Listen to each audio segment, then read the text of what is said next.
in the upper right. In the red, he is for PSISTORM. Overcoming dark to get here. It's Gumiho.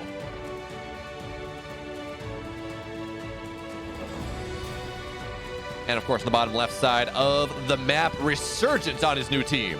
It's Solar.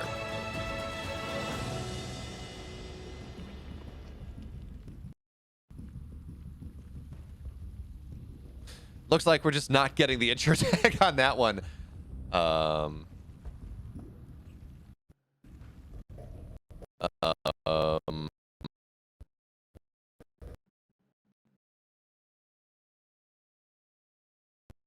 you crashing my entire computer?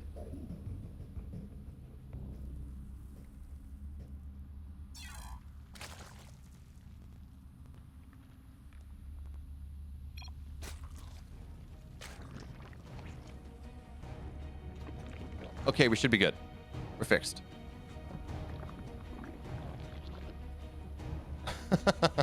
Apparently, the intro crashed my entire PC, but we should be fine now.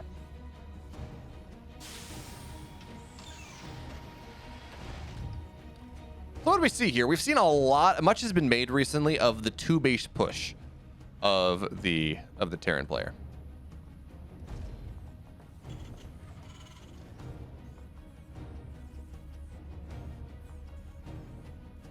Much has been made of the two-base push of the Terran player. And all right, we saw Beyond do that. In fact, we saw Dream take down Raynor in the GSL with that kind of thing, and it worked out rather well for him. And again, Beyond killed Raynor in a couple series recently, or a couple games really recently as well.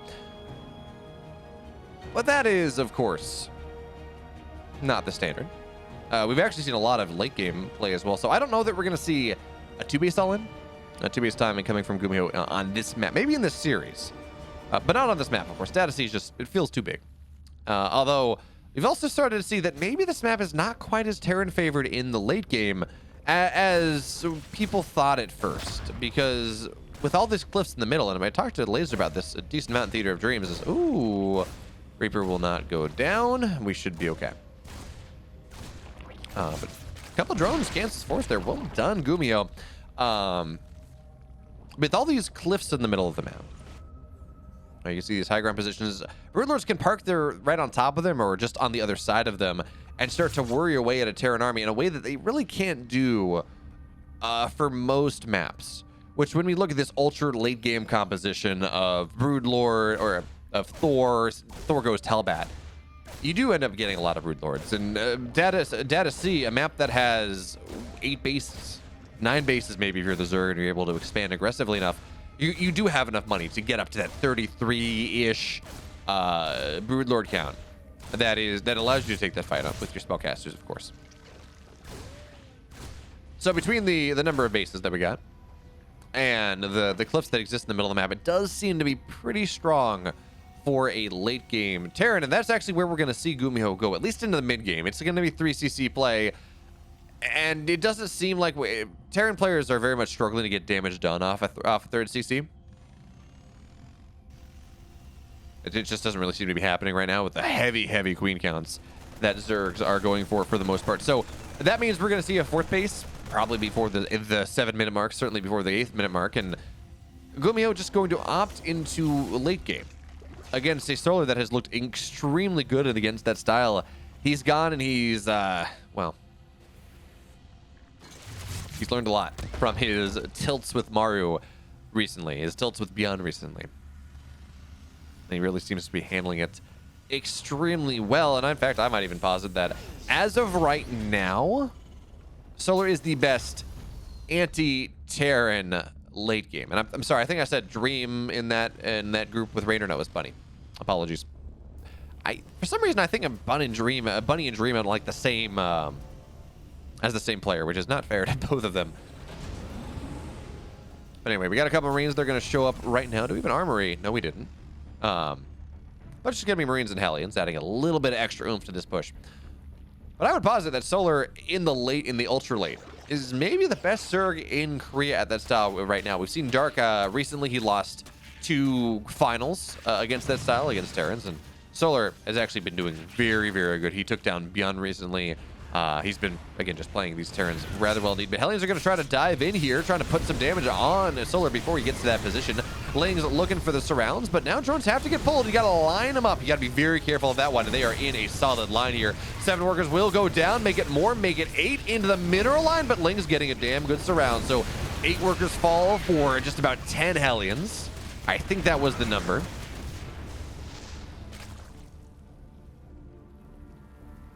Eight Hellions, there we go. 8 Hellions, 4 Marines, and a medevac for 8 workers.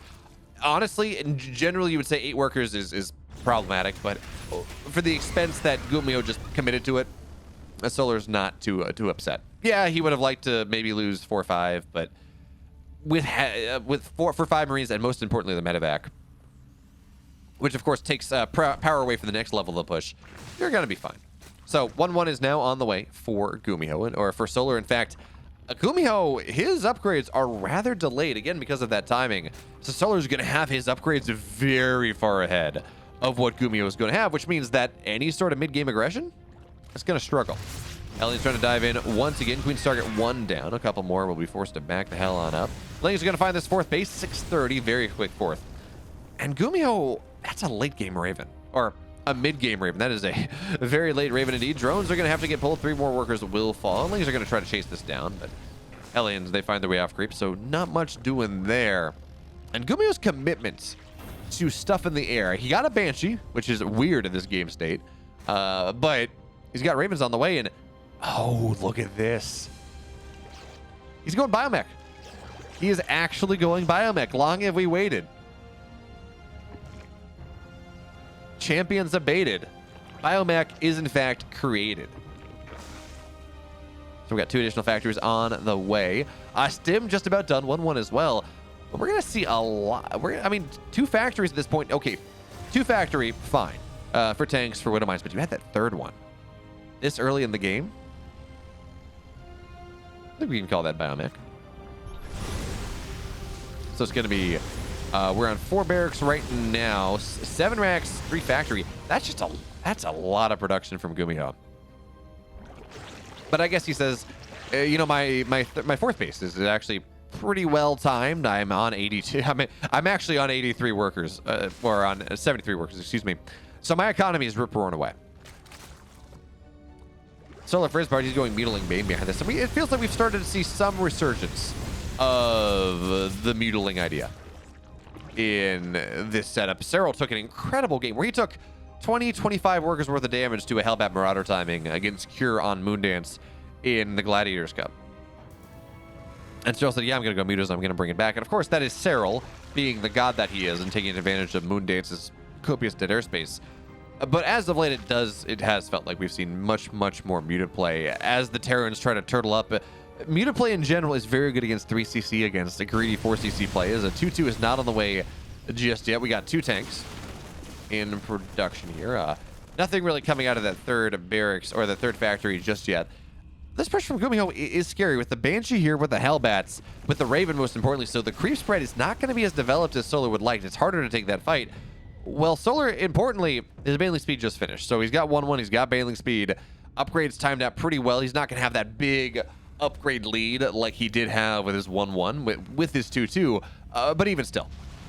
It's paired up fairly well. We got Infestation bit on the way. This means we're going to try to dive on top of this missile turret. A couple workers will fall, but the missile turret should complete. Still 5 SCVs will go down as Gumiho not taking this lightly. 2nd missile turret on the way as well. Oh, the posturing, the Marines, they're going to be okay. And diving back into the main base, they will go. The boxing out here from Gumiho is good, but Solar, he just finds the openings, diving right on through it, cutting him up like a hot knife through butter. But the double field or missile turrets are actually doing a great job here for Gumiho. I think what, 2 mutas died? Yeah, 2 mutas. They hit the deck. Now, granted, it's for 10 SCVs, so you can't really be too upset about it. But the double missile turrets are bearing fruit just a little bit. As now Hive on the way for Solar, so he's pretty happy with his position. This push from Gumiho is scary. It's not maxed out just yet. He doesn't have 2-2. But that's a lot of Hellbats, that's a lot of Marines, that's a lot of tanks. The Armor Shredder Missile and so much of this army, it means that Gumiho has an effective upgrade lead. But now here we go forward. Solar trying to take the fight. Lings and Banes from the left, the right side. Muta's trying to get on top, but not enough. Not just Yet Solar knows that he can't really move into range of tank fire, certainly not when he's down effectively 3 armor upgrades. So he's going to back up, wait for his 2-2 to complete, maybe wait for his hive to complete, dive on top of the Marines as they section themselves out just a little bit. And now, of course, Mutas also, they can force the army of Gumiho back home here. Ling is on the right side. They force a hot pickup, but now Lings and Mutas into this third base location, just getting on top of the missile turrets, which will allow the Mutas to absolutely feast. But there's a Thor here. There's actually a second Thor here. You got to run away, Solar. A couple of Mutas will fall. 4 Mutas actually have died, but look what they've done. They forced Gumiho all the way back. Mutas magic boxing. That's a dead Thor. I mean, the second one will not go down. Gumiho was forced all the way back. Solar's established his position on the map once again. He's on 5 bases, 6th base on the way, and a macro hatch as well. And the Mutas, hey, yeah, there we go. They're going to find tanks. 1 tank will fall, maybe not much more than that. Mutas only have +1, but 3-3 on the way. Adrenal on the way. Ultra Cavern. Is this going to be Ultra to lose? I don't know. Gumiho also seems to have made a mistake. I can't imagine he meant to get building armor before +3, but anyway, Ling's Banes again, they're going to come rolling forward. Tanks, they're not quite ready just yet in the Banelings. They just crush everything, but the Mutas are, they're clumped, and a lot of them did just go. How many kills on this Thor? 11 kills, 12 kills on the Thor. I don't think they were all Mutas, but even still. 6 Mutas went down. Again, a good fight from Solar, but losing all those Mutas, that really is a tremendous problem. And also, Solar's, his +2 was very delayed. He's not getting +3 attack. So Solar's gonna have significant upgrade leads on the +3. He's gonna have 3-5 ultras against 1-2 Marine Marauder. And I think that says everything I need to say about this game. Yeah, resources lost is actually pretty good in Solar's perspective, only down about 2k. 12 minutes in without as much fighting as has been happening. That's actually really good for the Zerg. So Ultra's now on their way. All of the upgrades are gonna finish up right around the same time as Mutas show up. But again, 3 Thor shots kill a Muta, so you gotta be very careful there. It does Solar. But folks, there's no Ghost Academy. It's poorly upgraded Marauders. This again, Gumiho hasn't realized he's gonna let building armor complete. He hasn't realized that he didn't get +3. I mean, maybe it's to defend against the Mutas. The missile turret stays alive a lot longer. I swear, if he gets high-sec auto-tracking after this, that is going to be... Okay, there we go. He does have +3 on the way. He has recognized his mistake, but this is bought Solar so much time. All his upgrades are going to complete. He's got his very scary ultras. He's got Burrow on the way to make burrowed banelings on the edge of the map just so scary. Now his Muta count from Solar is not incredible. He spent his supply elsewhere on 94 drones, on 3 ultras, on 8 queens. Which means as he does get +3, I mean, these are not super battle Mutas. He's not getting armor on them just yet. It's only going up to like 9 Mutas. It's really not this insane map-dominating force that we sometimes see when you get up to 23 Mutas, and the Terran just can never leave their base. But the upgrades for Solar, they will complete. As Gumiho scans, he says, oh, wow, you've got a lot of bases, Solar. I don't like that. I'm going to have to do something about it. I'm not sure that Solar lets him do anything about it, though, as he sets his creep up further and further forward, knocking down all the rocks, opening up so many avenues of attack. That means that Gumiho, I don't know really how you're supposed to move out of the map now. The creep spread is just outside your third base. The rocks are going to go down, and yeah, there we go. Solar knocking the rest of these rocks down right now. Actually, just going to be the Mutas. Maybe worried about tank fire. Of course, no tanks there. And Gumiho is kind of trapped on his 4 bases. Yeah, he's building a bunch of command centers. But if they can't go anywhere, they're just going to be a bunch of mules that make Gumiho mine out faster. So now is the time, as Solar is maxed out. He's got this tremendous army against really what is not a lot of upgrades. He's going to go try to break Gumiho as well as he can. Now that Lings the Veins, they run forward. Goes to get a couple snipes up, but the ultras on the left side, they're just not dying. They're shredding everything here. The micro is not yet good enough. Mutas, though, they will run on top of the Ghost. They will go down Banelings into a mineral line. 21 workers have fallen, make it even more. 26 SCVs are going to get split. Actually, there's not a lot of mining in that base anyways, but 36 workers have died. And we're going to see the immediate remax from Solar. Yeah, he lost some ultras. 3 ultras, 7 Mutas went down. Actually, friendly fire looks like it killed a Thor, a couple Marines. But in the grand scheme of things, that was a massive win for Solar. Now, that being said, Gumiho saying, you know, I knocked an army down. It's going to take you a little time to remax. Maybe this is going to be my opportunity. to go and actually establish my 5th base. Because late game TVZ is all about that 5th base, and actually Solar running into it right now. Thors will fall, Ghost kiting backwards again, no personal cloaking, and they're overseers anyways, but Solar says that's fine. I'm just gonna knock down all your economy. And yeah, it takes a lot of ghosts, or a lot of banelings to kill ghosts, so it's not gonna get all that much, but all the mules went down. Meanwhile, Ling's on the other side. Command Center's not burning, the orbital's not burning just yet, but Gumiho's dead. Let's be real, and he taps out. Solar allowed to grow and grow and grow like a tumor on the map, and eventually he ate everything down. Solar's up 1-0. And the bottom left in the red, down 1, really just let his opponent get away with everything and more in the first game. He is Gumiho.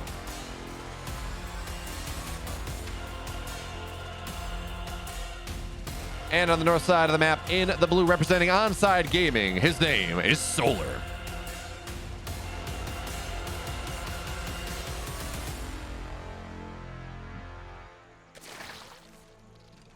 So again, game 1, Solar just kind of got away with everything.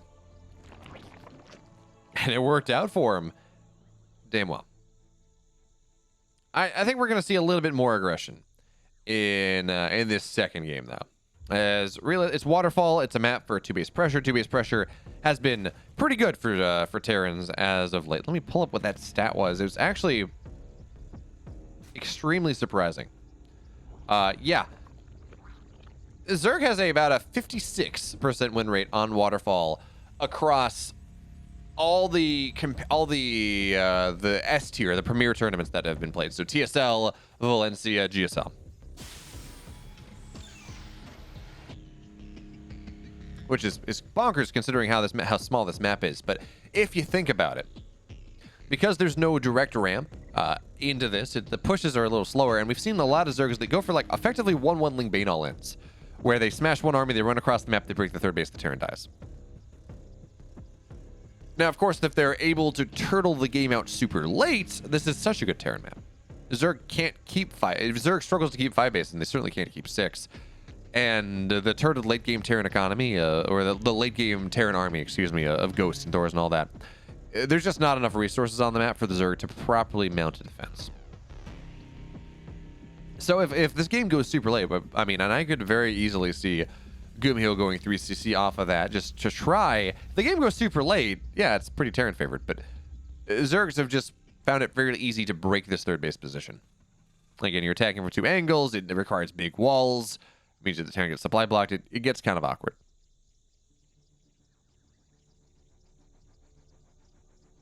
But for now, I mean, we're not going to see all that much happening as, hatchery is going down. It's second racks. Okay, so it's going to be 2-1-1 out of Gumiho in this second game. The question, though, really, is it going to be TY 2-1-1 where you build Hellions and get a 3rd base? And that is exactly what it is. Oh, wait, no, okay, that's a starport. Never mind. Can't read a production tab. It's okay.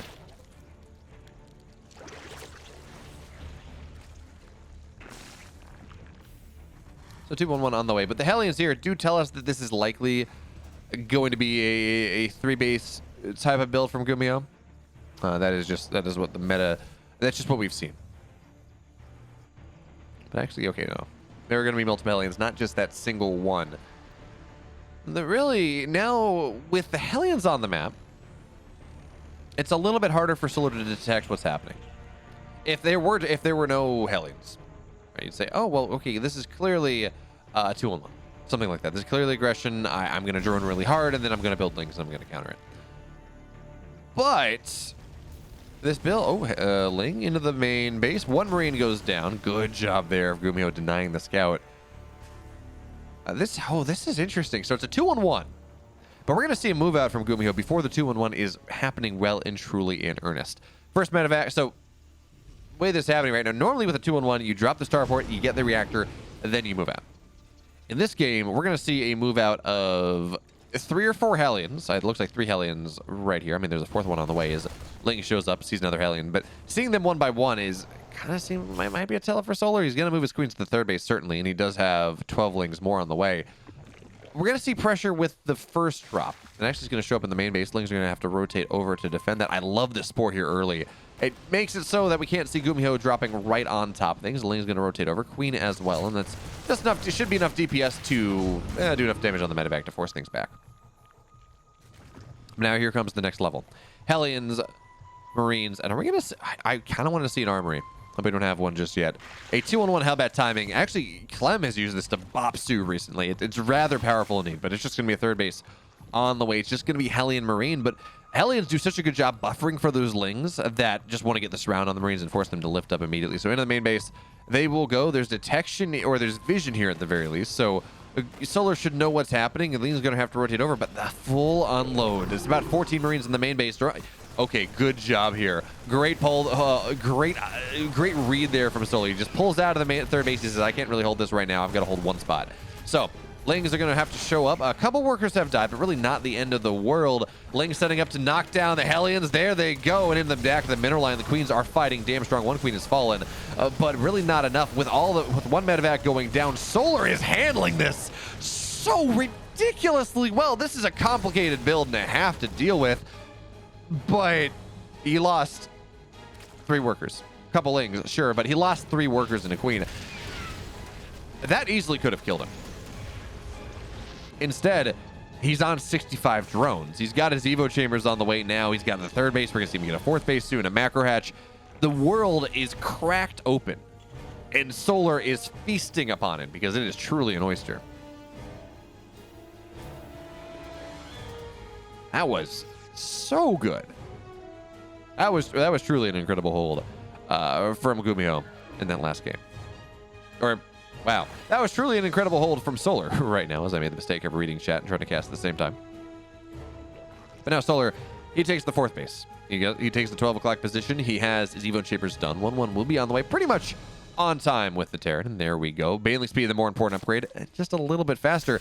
But let's push from Gumiho the next round of it with the tanks here. This is scary. This is something that Solar is going to struggle to do with 6 Banes on the way, but it looks like he just got to give this position right up. So I think this is actually just going to be a dead third, but he says, no, I can make it hold happen. Ling's on the bottom side trying to make something happen. The base is dead, but maybe he kills the army. It is going to be enough. The tanks, certainly they will fall. Notice the Bane sitting right on top of the tanks. The tank fire will not kill that off, and luckily Solar, he had the foresight to build the 12 o'clock position.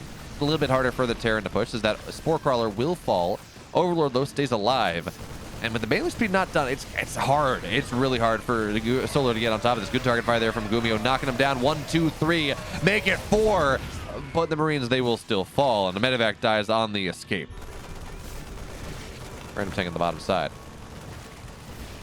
Lings, though, should be able to clean this up. Yeah, they're going to get on top of this tank. So this tank is a little bit unfortunate. He's going to be able to save it. He will. It's a low tank, but not a dead tank.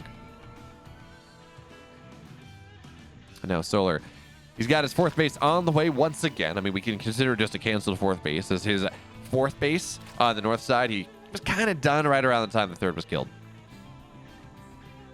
So he's setting himself up for a good spot. What are we on? Is this going up for an 8 racks? Okay, yes. 8 racks on the way. Gumiho, no intentions on a 5th base. He says, you know what? I got damaged. Time to keep the tempo up here. I don't want Solar to get in that really comfortable position in the late game where it is so scary for me.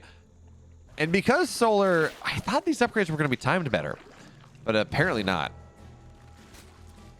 Solar is, 1-1 is just, his Carapace is done right on time, but his attack upgrade is just a little bit slow. Into the north side, here we go, stimming forward. And, it's going to maybe knock a Queen down, but no, Solar retreats backwards. And there we go. This drop will be dealt with. Trying to get as much value as he can before it goes away. But Solar now, he's building himself into this mid-game composition. Hydras are going to be the name of the game. Infestation Pit rather quickly wants to be able to get up to Lurker Tech as soon as you please, because this actually, I like this idea. From Gumiho, first of all, this is an 8 racks, but it is the traditional 8 racks. It's not the Clem 8 racks. He's getting tech labs on all additional barracks, so a lot of Marauders, sure. First of all, Lurkers are pretty good against Marauders. Second of all, it means that it's going to be a little bit slower and really ramping up. And you're not going to have a Ghost Academy super quickly. So from those two perspectives, it does mean that you get up and do enough Lurkers. You get up to Hive, and Hive is not yet on the way, but the Infestation Pit is done. You get yourself up to that position. The 8 racks is just going to beat itself black and blue against the wall that is Hydraling Lurker.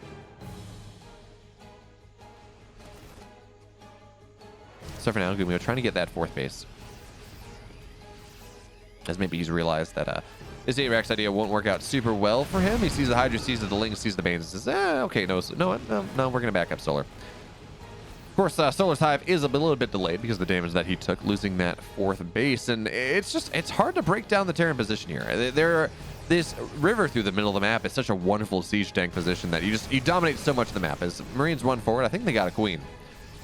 But moving up the ramp, moving up the high ground is a bit of a different story. As Gumiho really trying to flex his multitasking skills here on Waterfall, putting pressure on the left and right side. It's kind of funny. It's really easy to not creep down, but it's also really easy to get creep across the map. So we're going to see that be a little bit higher focus as the game does go on. Is now Solar running forward, but the tank is there. Good target fire on the Banes will knock them down. Solar says, I can't really take this fight. But the Hive is just about done.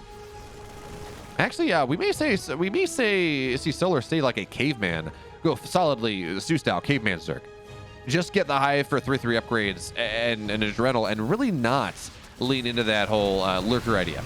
So Lings are going to find the 4th base. Planetary is on the way. I feel like, how many Banes is that? That might be enough to bust that base down. I'm not totally sure. It's 22 Banes is what is required. I'm not really sure if that is 22 Banes, but oh, pathing here. This is not what you want. Solar, you got to back the hell on up. You do not want to sacrifice the Banes there, but on the right side, Ling run by. The wall is down, and this is exactly what Solar has been looking for. A couple of Lings are slowed down, but into the natural, Solar will go. Is Gumiho forced to go back? Does he go forward? How does he look to take this fight? More Banelings are on the way. Tank sieging up.